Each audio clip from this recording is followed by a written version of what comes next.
my name is Paul Henry and welcome to our Patch Tuesday update for April 2009.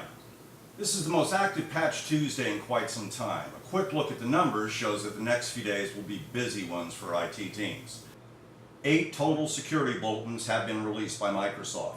The bulletins cover 23 separate vulnerabilities, with 13 of the vulnerabilities garnering a 1, the highest rating on Microsoft's exploitability scale. Microsoft indicates that there are active exploit code in the wild for 6. That's 26% of the 23 vulnerabilities. From a business disruption perspective, 6 of the 8 bulletins require a restart, including 1 critical that requires the restart of Windows 2003 and 2008 servers.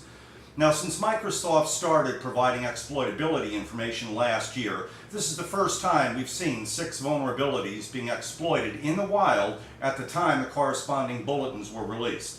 This is definitely going to put pressure on IT teams to get these patches tested in their environments and out to the endpoints as soon as possible. On top of the priority list should be MS09-009, it's rated critical on Excel 2000 Service Pack 3, MS09-010, rated critical on Microsoft Word 2000 Service Pack 3, and MS09-012.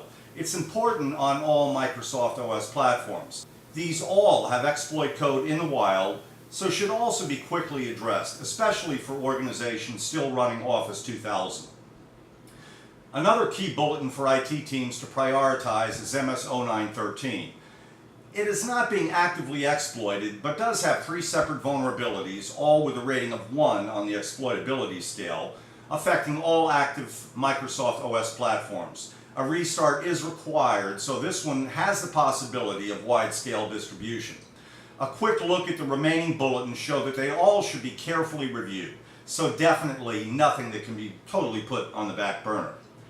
We can't stress enough that Microsoft issues are only part of the flaw remediation workload in today's enterprise.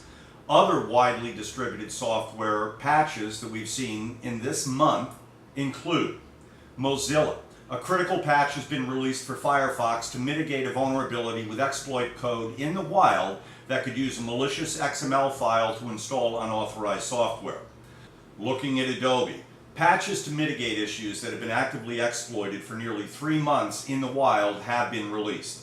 The issues do not seem to be fully over, as multiple malicious PDF files have been found on websites hosted on the public internet that are using forms of obfuscation to thwart detection by antivirus products. In one case, only 4 out of 40 AV products properly detected the PDF file as malicious. It is imperative to get the Adobe patches rolled out as quickly as possible. Looking at Java, Sun released multiple updates for 7 bugs in Java. Users have reported that after installing the updates, older versions remained on their PCs. It is suggested that users manually uninstall older versions using the Add Remove Programs capability of Microsoft Windows. ClamAV. A buffer overflow in ClamAV's phishing protection can be executed with a specially formed URL contained within an email being scanned by ClamAV. It produces a buffer overflow that does have potential for facilitating running remote code.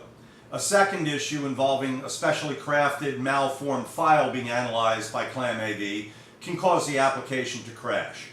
Users are urged to upgrade to ClamAV version 0.95.1. Looking at VMware. On VMware Workstation Player, ACE, Server Fusion, ESXi, and ESX, they're all affected by a serious vulnerability, and a patch is available from VMware. A local user on the guest operating system can obtain privileges on the target host system. This is a serious issue and should be addressed with patches as soon as possible. Looking at Cisco. Patches have been released for the Cisco Pix product as well as ASA Server for vulnerabilities that could potentially allow unauthorized access. These patches should be deployed as quickly as possible. Looking at Oracle.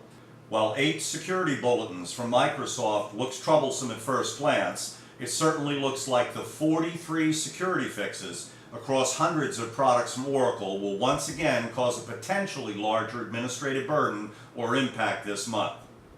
Looking at Nortel, vulnerabilities in the Nortel Communication Server 1000 platform could allow sensitive information disclosure and remote access. Patches for Nortel should be deployed as soon as possible.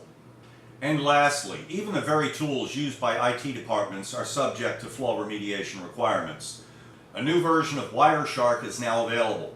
Vulnerabilities in versions of Wireshark prior to 1.0.7 could allow remote compromise. While we all tend to focus on Microsoft on Patch Tuesdays, it's important to realize that Microsoft represents only a fraction of the flaw remediation requirements for today's enterprise. This has been our Patch Tuesday update for April 2009. Thank you for listening.